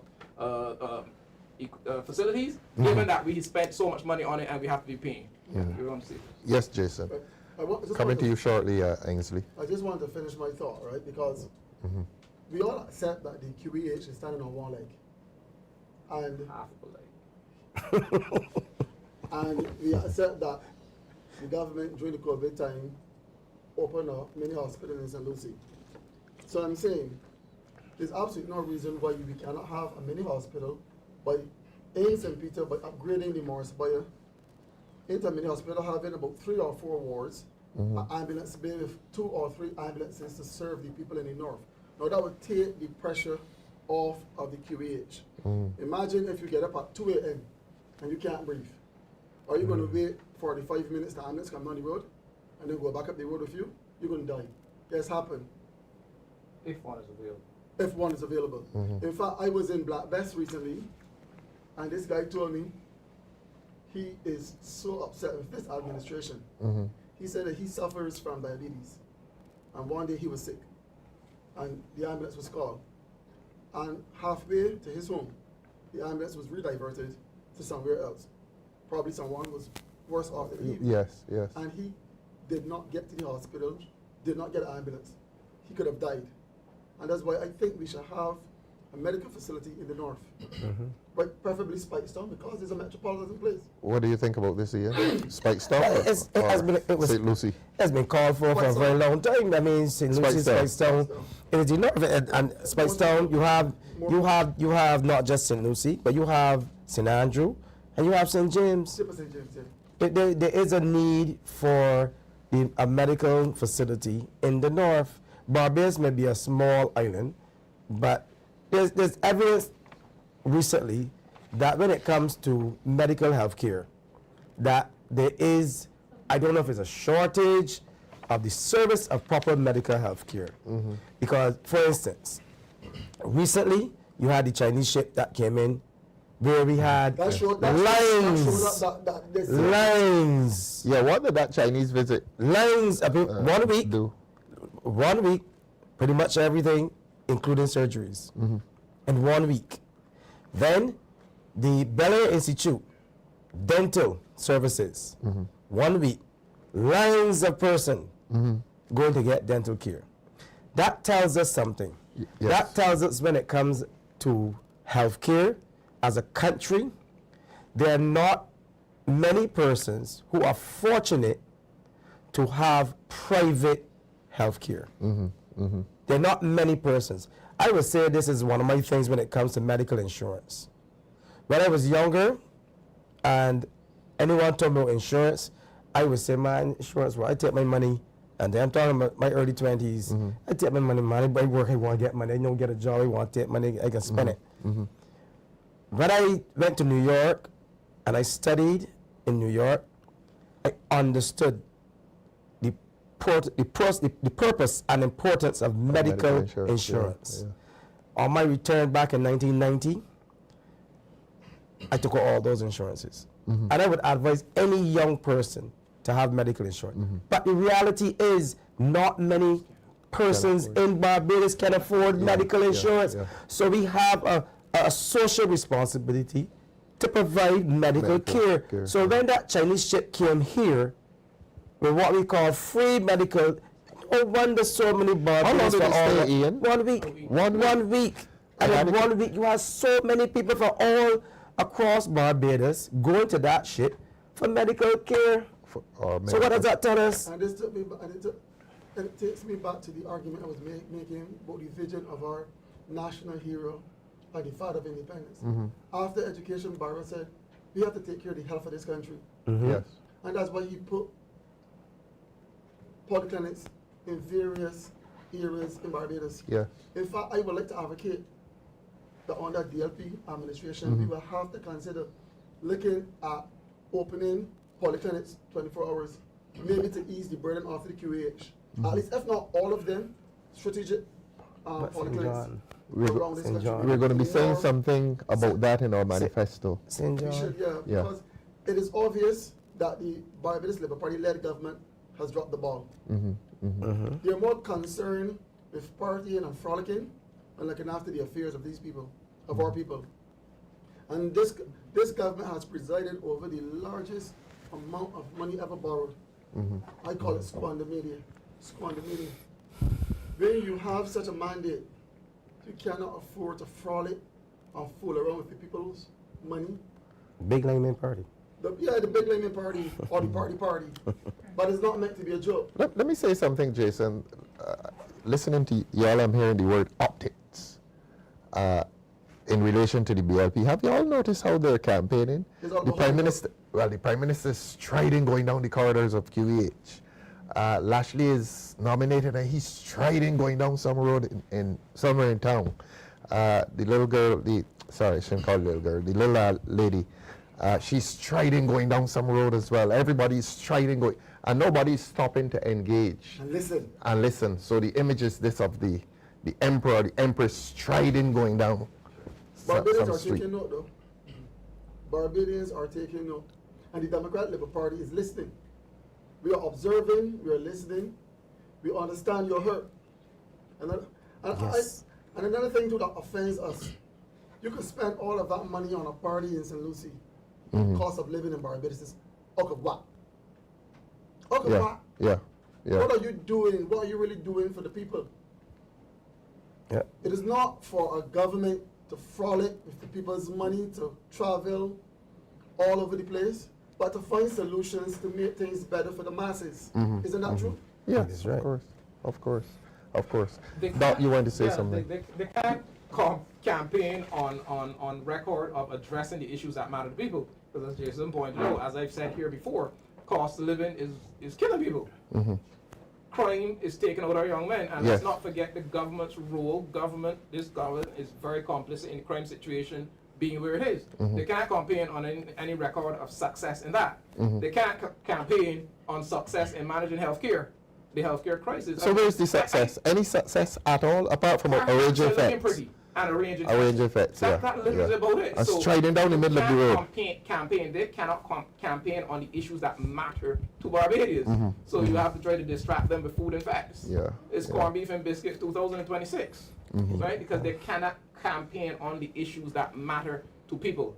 On the point of QEH and what you were saying there, and I just wanted to throw in here, Barbados, let us not forget that our Prime Minister gave tax concessions to the private Bayview Hospital. Yes. Recently. Yes. Under the promise, when they expanded their facility to include an emergency facility, under the promise that they would give some benefit to the public. They got concessions? They got concessions? Yes, they did. Yes, they did, with a promise that this isn't just a free gift, you know, they will help the public health service, the public health system. We are yet to hear how the private Bayview Hospital, I personally have nothing against the private Bayview Hospital, but you heard what I said, private, yet they're benefiting from tax dollars. They're benefited from tax dollars. Yes. How has the public been helped? The PM just made that promise, but never shared any details, and we have not heard any details since. And QEH, as I said, is on half of one leg. But can you just take public funds and give to a private entity? No, not like that. So why are Barbadians not agitating more for? Well, hopefully Barbadians will act on the 11th of February. Hopefully they will. Yes. And we keep talking about it, and we're not going to stop talking about it. The cost of the Carry Festa. Undisclosed, undeclared. What we do know, and they come to us asking us to vote. Is regards to Carry Festa, and as we're looking at health, because health is important. And I can tell you, most of my patients, if I even have to mention the word QEH, I'm not going. They will say that. But on that point, Carry Festa, what we know, and optics and looking pretty, is there was a 13+ minute drone show at the end of Carry Festa. There was? Yeah, 30 minutes. Send some drones with LEDs up into the sky, look pretty, do various things. Looking pretty. That was late August. This is low cost, though. Absolutely not. You're looking at least $80,000. $80,000. At least $80,000. And that took place barely a few days before our hospital was begging for the public to put a certain type of gas in their vehicle so they could raise funds to buy 2 urgently needed blood gas machines. And instead of the PM, in fairness to her, she said she didn't know the hospital needed them. And I can understand why she wouldn't know. She don't be here. But so that's in fairness to her. But barely a few days before the hospital put out that urgent SOS, we need money, we are spending close to $100,000 or more, because from what I saw, it could go as much as $200,000 on lights in the sky for 13 minutes. For 13 minutes. At the end of Carry Festa. At the end of Carry Festa, when our hospital needed $100,000 to buy 2 blood gas machines, desperately needed. But that is how we chose to spend our money. And that was also a few days before the very expensive private jet trip. Yes, to Africa. I take umbrage to a government that speaks to having such a buoyant economy. When it suits them, right? But in real terms, the Barbadians, when they go to the supermarket, they have to put back something because of the cost of living. Put back something on the shelf. Yes, put back something on the shelf. So if the government is saying that the economy is so good, why can't you reduce VAT as promised? You know? Why can't you increase the salaries again for public? Do something for the people. They have a lot of money. Barbadians are not really seeing the returns in this supposedly buoyant economy. Yeah. For the amount of money that was borrowed, we are not seeing value for money. We cannot see a smooth road from Indian Ground to Spikestown. Oh yeah. We cannot see a smooth road, and I kid you not, from Boscobel to Spikestown. But Jason, Highway 1. Highway 1. Tell the people of Barbados how long ago Highway 1 was supposedly repaired. No. I think it was when Goodenough was minister. They did it. It's about 4 years ago, Ensley. 3-4 years ago. It's gone again. Now we got to talk about not wastage squandermania. We have to even look again. I will come back and say management of this road system and road repairs. Quite recently, and I believe the areas last week. I think it was last week, and it still is going on now. Persons in the north of the island took at least 2 hours. Oh yes. To get to Warren's, to get to Spring Garden. 2 hours. This is on 2 hours highway to both ways. Top road and because the management of road works was like, I mean, nobody could understand. You had work going on in Whole Town. Election. Work going on in Whole Town. A mad rush. At the new hotel site there, the old Discovery. Work going on in and Content, where many people sometimes have used the Content Road to go down Shop Hill. So all traffic coming from the north had to use Highway 2. All traffic. Now, in the day, in peak hours, how can you look at productivity? Productivity hours lost, yes. Persons are, by the time they get to work, they're frustrated, Yes. tired, Yes. angry. How can you look at productivity? I mean, again, is it in consideration for the people from the north? Would this have happened if it was on the southern coast? I mean, we have to consider these things, that this is how road traffic management, there have to be a proper system. It's the same thing that's happening now in St. Lucie. You have road works going on, and then you have repaving. But there's no repaving. All you have is roadworks. But now the elections is coming up. You're now asking or showing people you can do the paving. Those roads that were dug up in St. Lucie, what's that about? That's the relaying of the pipes. The relaying of the pipes. Relaying of the pipes. And you know we have to wait till the boss Lee wiggle her nose to get all the pipe. Okay. We stayed waiting on that. Ensley, the scientists took over, but I wanted you to talk about crime and the high incidence of crime among young people. You're a lawyer, former police officer. What do you make of this high incidence of crime by teenagers? I mean, when you and I were in the courts years ago, if you saw a teenager in the court, your eyes open wide, because the person in the dock, his average age was between, I would say, 30 up to 50. Now the average age in the dock is under 30. And then you have these shows with young people exposed to moral decadence. And I was asking about a connection between the two. The drop in standards, the enticement or seduction of young people into moral decadence. You see that as leading to crime as well? Yes, but I think there is no one thing that we can put our hands on as the cause of the crime. Yes. There are many factors responsible for this. And we starting from breakdown in the home, we starting coming to where persons in authority, the youth feeling alienated, the feeling left out, the feeling hopeless, and there is no program or programs in place to bring them to that point, to refocus their thinking or their direction. And then they are left to the subculture for guidance. Would you be part of a DLP government that does what the BLP did yesterday? Would you be a part of that? I am coming to the point.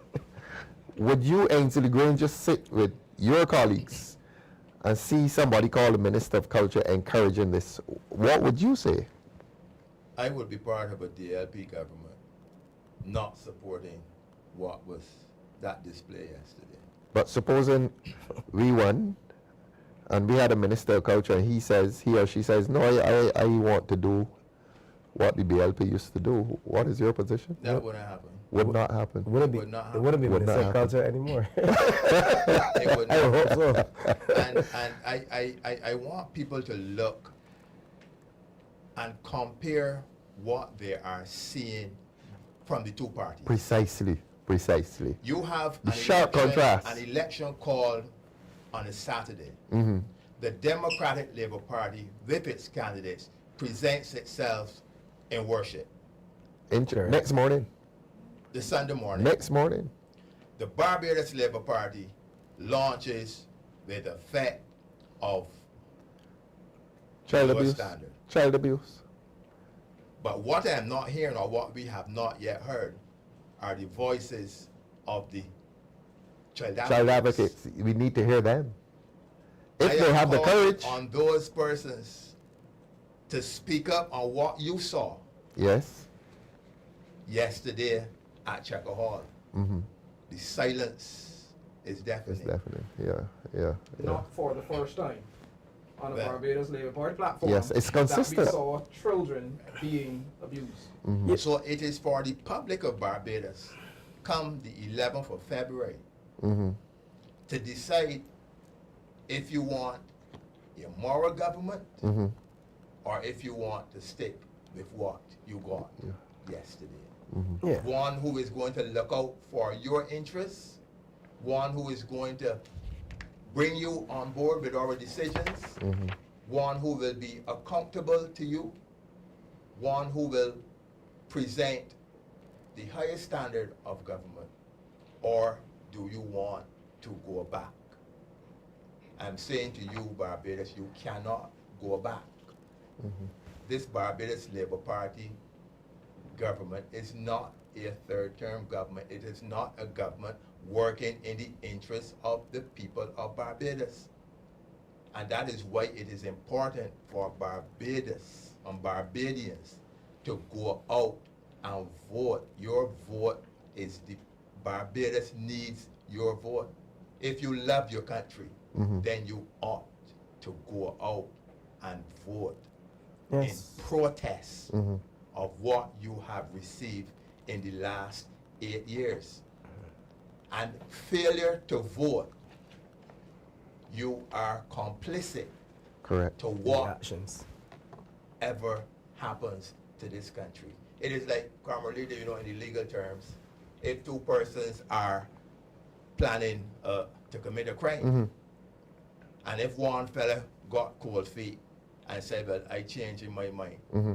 but he has done nothing to Mhm. extricate himself from Yes. it, he is complicit Correct. to the man who carries out the action. the The action. crime, yeah. Mm-hmm. And if we, as a people, stay home and decide not to vote, then you are complicit. You are saying, yes, Barbados Labour Party, I like what you are doing. You have not told me that on the ground. You have expressed dissatisfaction with the government, dissatisfaction with the lack of representation. And therefore, I am asking and imploring Barbados, Mm-hmm. Barbadians, your vote is your voice. Mm-hmm. The government has kept you out of everything that they're doing. German slaying, Mm-hmm. when it come to the fore, finish already. Mm-hmm. Mm-hmm. Whole town, Finish already. done already. Republic, no say. Finish already. No, see. Yeah. You have your say coming Exactly. on the 11th of February. You know, Ensley, to the sycophants of the government, I'm listening to you and I'm here trying to. What is the government going to claim as its major achievement over this 8-year period? Well, 7. What are they going to claim, Ian Griffith? We have the the largest borrowing ever. You see, We have the best facts. The best We have facts. the best facts. I would say that, you know, I mean, in light of what we see out there on the ground, like I keep saying it, it's like a mental slavery. You make a person feel that they are somebody by entertaining. It's like social media. Some persons, especially younger persons, feel that they are defined of who they are by social media. How many likes you have. Yes. You can create a whole new identity within social media. You identify because you have so many likes, but that does not define who you are. And much of social media is entertainment. Exactly. You know? And social media is entertainment. Yeah, it is. A lot of these people who have this following, people read it for entertainment, Exactly. and they are not aware of that. There are countries in the world, like I think Switzerland, France, that have that prohibit children under 16, or they have regulations for the use of cell phones in school. Correct. Because over the years they have seen that there are many countries that have done it. Because they understand that those young minds Yes. can be Corrupted. corrupted by what we see. The internet is a good place, but it's also a bad place as well. So when you have a government who is utilizing that sort of behavior to entertain, to beguile you, to make you feel that you're somebody, to make you feel that you need to have Nikes, or you have to have the best clothing, or the best hairstyle, you know, and you go there and you went to this fact. It is all temporary. Where are you going to be in 10 years' time? When we look around societies and where we call the blocks, where we call those, you have young people watching. I had a young guy, he is 16 years old. And we talk about going through and canvassing. When you stop and you conduct a conversation, because you can't just, you know, swagger through communities. You stop and you have conversation. A 16-year-old young boy. So, you know, boss, I want a job. I said, but how you want a job? You're 16, you're not in school. Yeah, but I don't go to school every day. So in his mind, it's like, school is all right, but I want money, because he wants money, his idea of a job is that he has to have money. So when we have that thing, I mean, you get a job, what kind of job? The wrong person come along. But I asked him, so what you want to do? I would do anything. I said, be careful. That's a very, very open statement. Don't let me ever hear you say that again.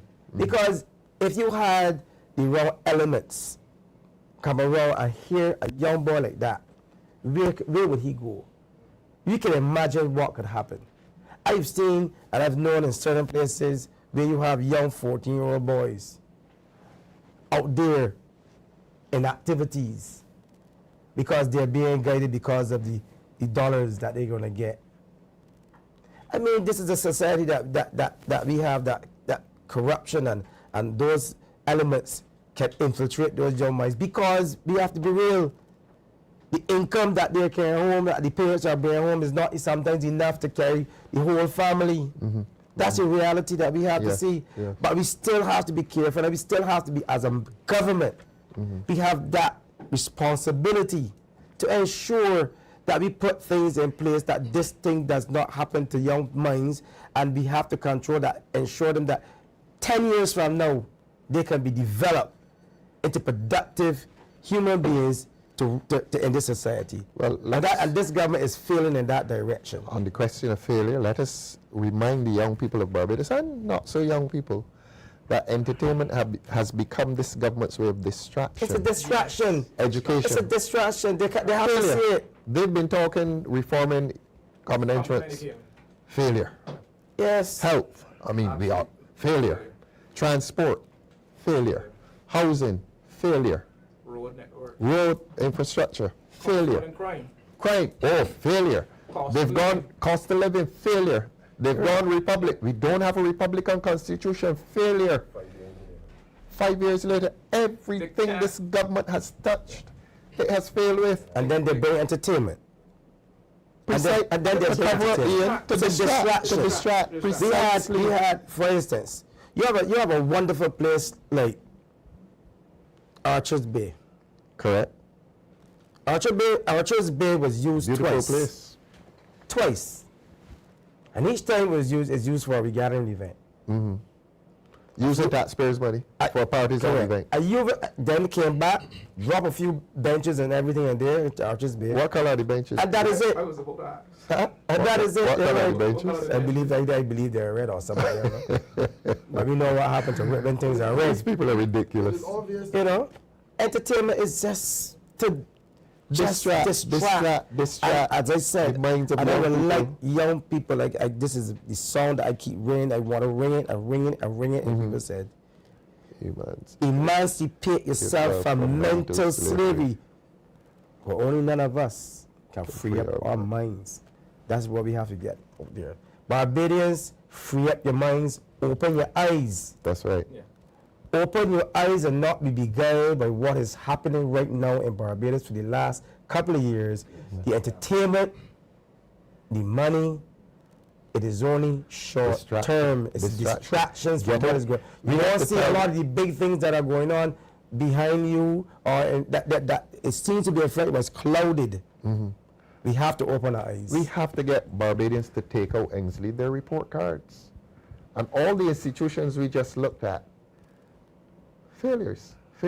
Nothing has succeeded in the last 8 years. Nothing. Correct. Employment Rights Tribunal closed down for years.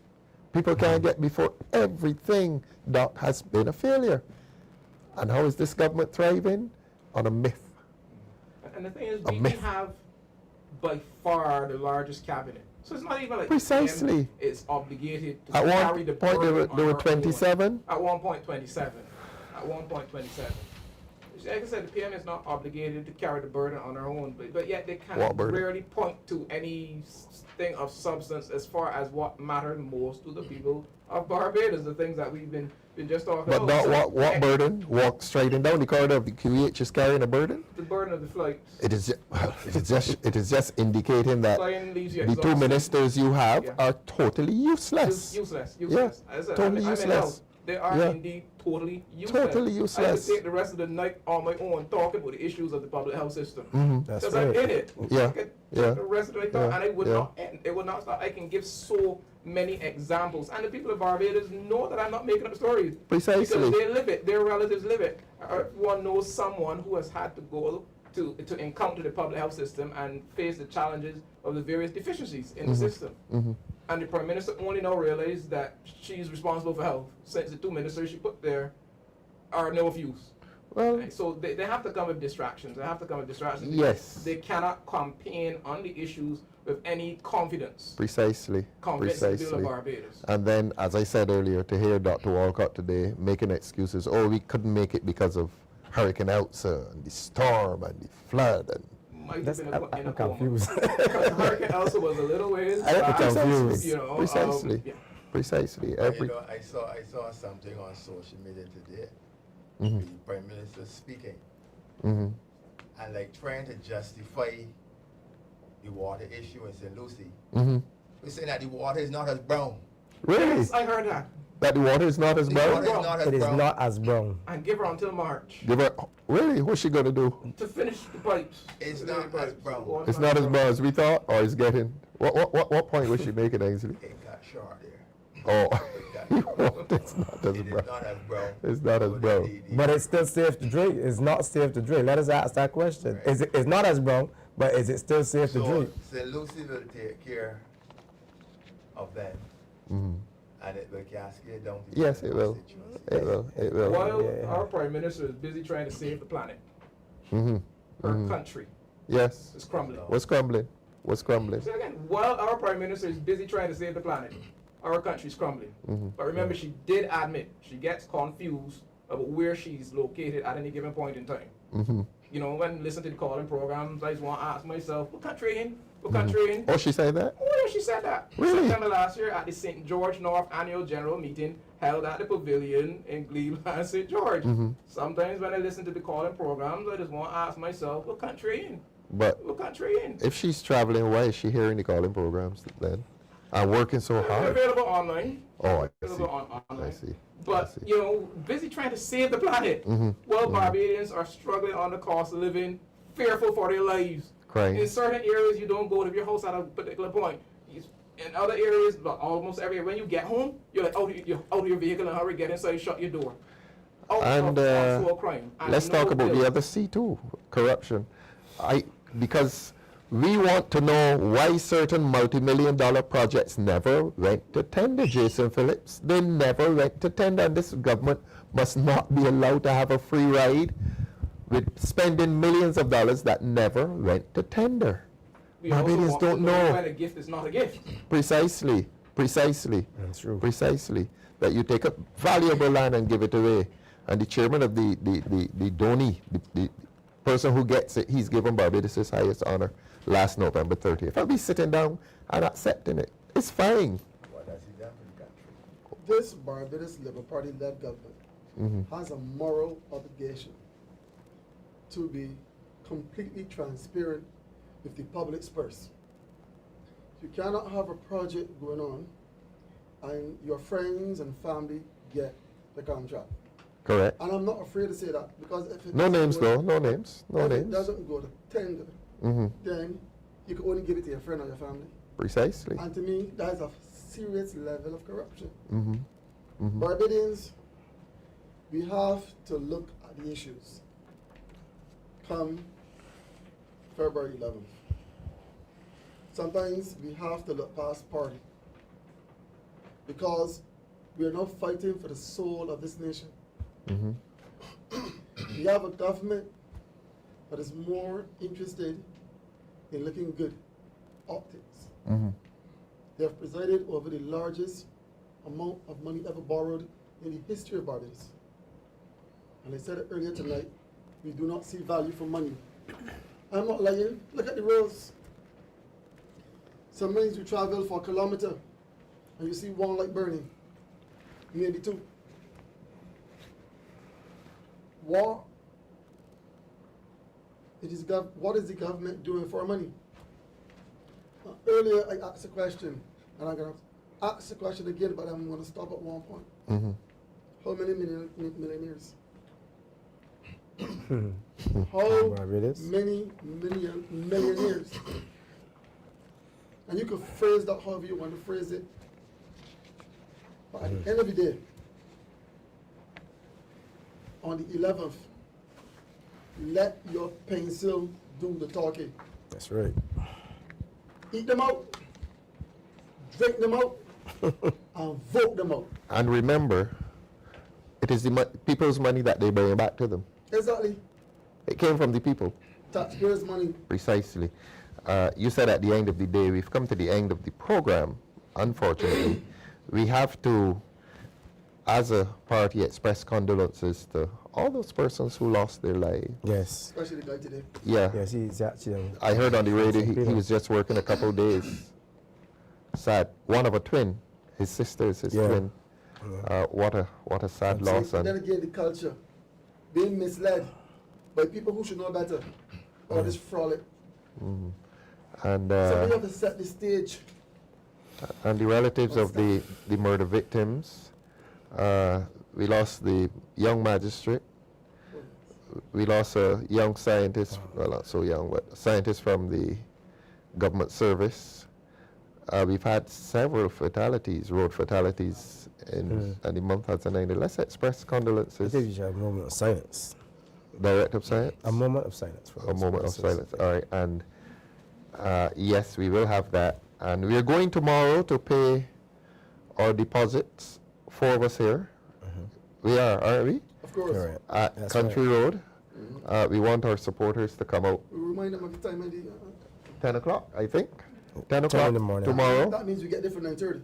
Yes, 9:30. Yes. We are going to do it in a very decent way. I saw a video of some people going there today. Again, pure bacchanal. So we have to leave about 6:36. Oh, you already know. You better, as we say, you better sleep in town. So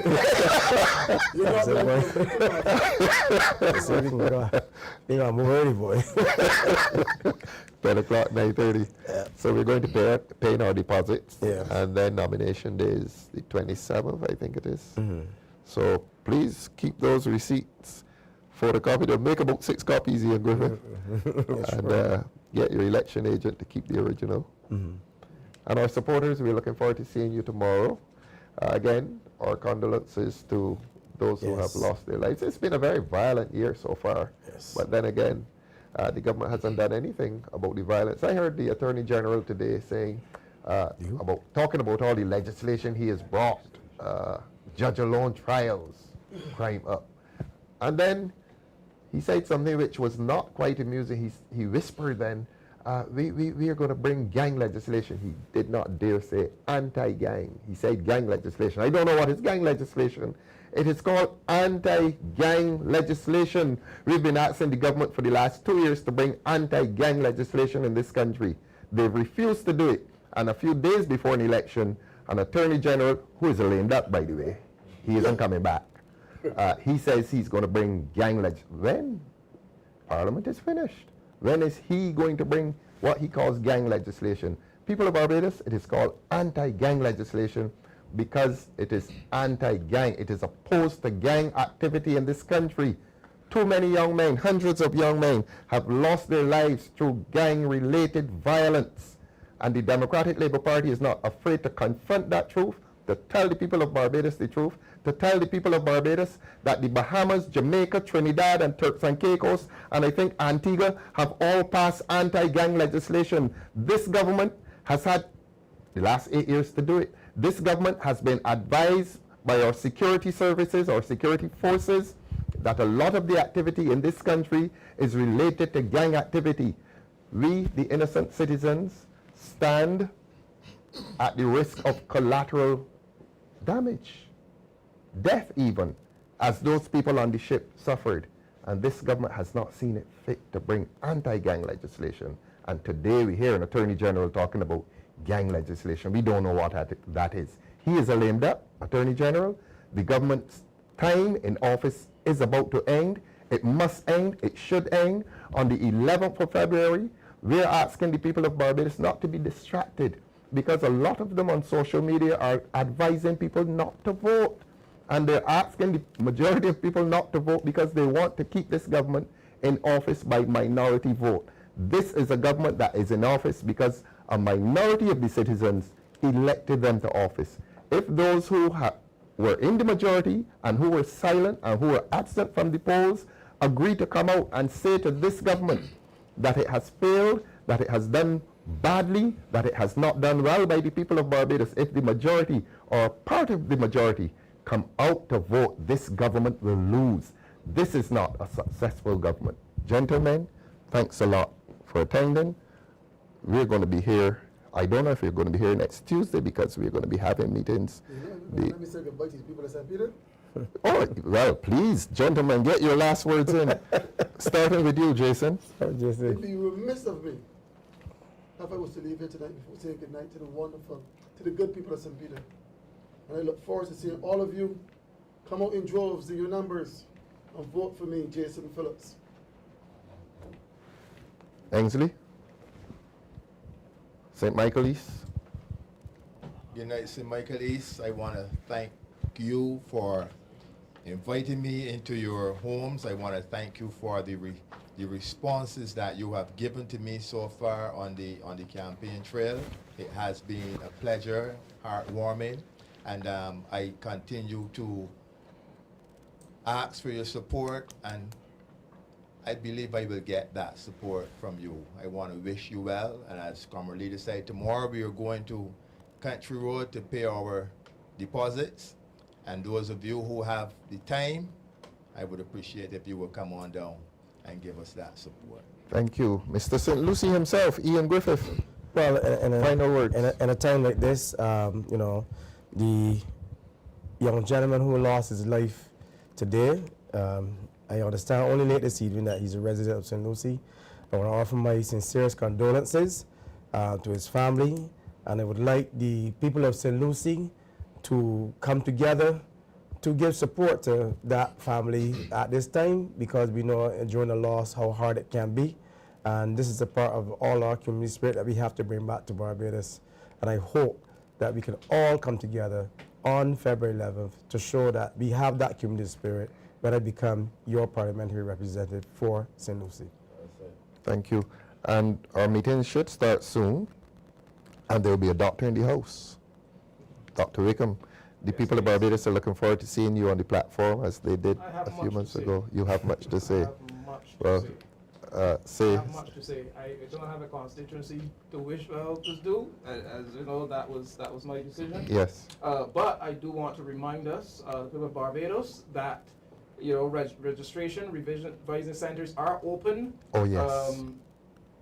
4:30 p.m. to 7:30 p.m. with the exception of Sunday, since yesterday they would have been closed as well.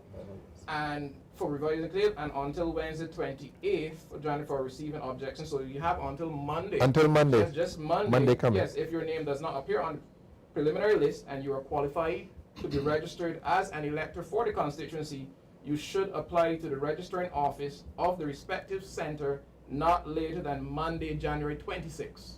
They're open on Saturday and Sunday? Saturday. Saturday. But not Sunday. But not Sunday. January 25th. So that's Friday, Saturday, and Monday. Yes, Friday, 3 Saturday, days. and Monday. All objections to the registration should reach the registering office not later than the Wednesday. So that long list of persons who they were about to exclude, they can go in Yes, tomorrow, and check Saturday, and Monday. and Monday. And Monday. And if you're not registered, you have to register by Monday. By Monday. If you have an objection, that complaint has to be filed by Wednesday. Or you can transfer to your new constituency. You would have to do it by Wednesday. By Wednesday Yes, next week. Oh, excellent, excellent. Okay. So persons, but check your own, but also check on your friends, your family, you know, contacts. Ask them if they're registered. Don't assume. Ask them if they're registered to check their registration and encourage them to get out and vote. Thank you. Well, we said earlier that we lost too many people again this year. Can we do a moment of silence for those persons?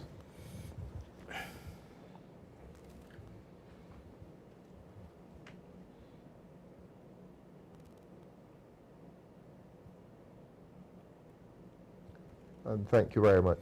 All those persons who passed are certainly worthy and deserving of a respectful moment of silence. Thank you very much. We'll see you on Tuesday. And again, as Dr. Wickham said, please attend to that list. Please vote. Please exercise your right to vote. You have a right to vote.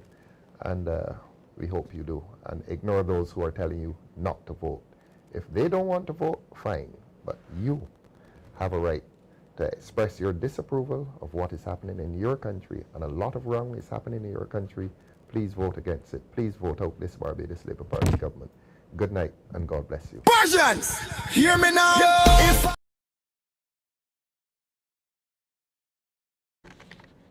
Persians, hear me now. Persians, hear me now. If I, Aaron Barrow could talk today, I got something to say. Why?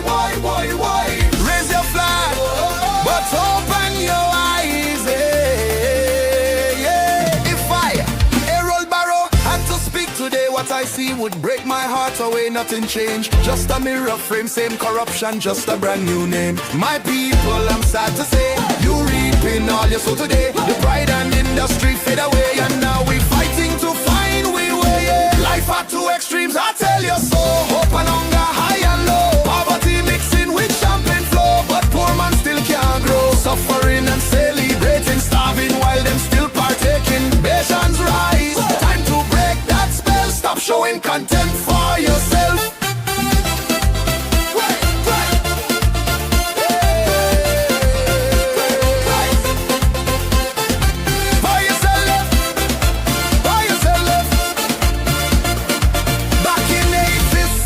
Say you can't change when thieves lead the way. Corruption sweet when give us pay, and government take what poor man lay. Taxation high like mountain peak, while schools and roads still spring a leak. Them flying high, them living sleek, but poor man vice still 2 weeks. So tell me now, who you blaming? Who make the system shaming? Them raise the dead, destroy the cane. No migration needs the pain. You build leaders like the clay, and now me are playing God today. Talking sweet but turn away from the people who make she laugh, she bend and smile she wear like she care, but she can't share. You think she love, you think she fair, or she trying to run you from here? Errol watching from up above. Bojans where the unity and love we used to build, we used to fight. Now we just beg and say alright. Let we rise again, take back pride, build Barbados from inside. And I, Errol, gone back to sleep again. Aaron, but I pray next time I wake, my people go rise, rise, I say. Bimshar still alive.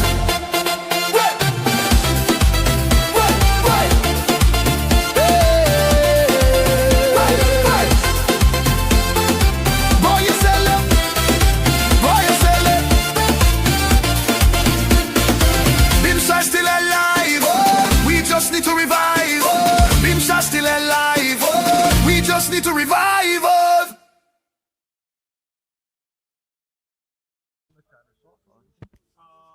Not yet. Okay. Good night. Okay. So you come down the road to the Yeah. for the thing. Yeah. So Yeah. I go start. You start there. Okay, fine.